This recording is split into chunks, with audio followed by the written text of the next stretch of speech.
Nagkaroon ng bagong kasama ang gobyerno sa paglaban nito sa iligal na droga. Ito ay ang Moro Islamic Liberation Front o MILF. Ayon kay DILG Secretary Mike Sueno, nagkaroon ng kasunduan ang dalawang panig. Kaugnay nito, may report si Sweden Velado.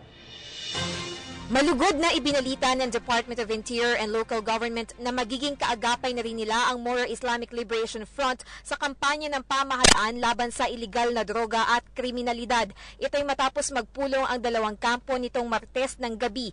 Sa parte ng MILF at base sa kanilang napagkasunduan, maaari silang magsumite ng listahan ng mga personalidad na may kinalaman sa droga sa Philippine Drug Information Agency at iba pang anti-drug units ng gobyerno tulad ng National Bureau of Investigation, Bureau of Customs, Bureau of Immigration and Deportation, Philippine National Police at Armed Forces of the Philippines. Ang sa gobyerno kasi nila is based on their Quran.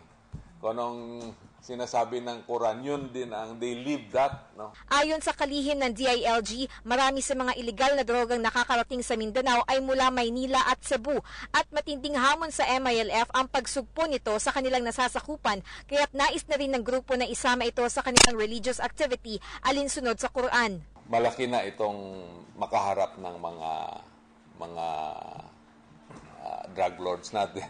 No? So hindi lang PNP ang makasagupa nila, pati AFP. Sa lalong madaling panahon ay ipatutupad ng gobyerno at MILF ang mga nabuo nilang hakbang para supilin ang droga. Subalit binigyang diin ng DILG na sa lahat ng ito ay mangingibabaw pa rin ang bisig ng batas. We want to follow the rule of law na masunod talaga natin ang due process. Of course, we will act with the warrants. Para sa PTV News, Sweden Velado.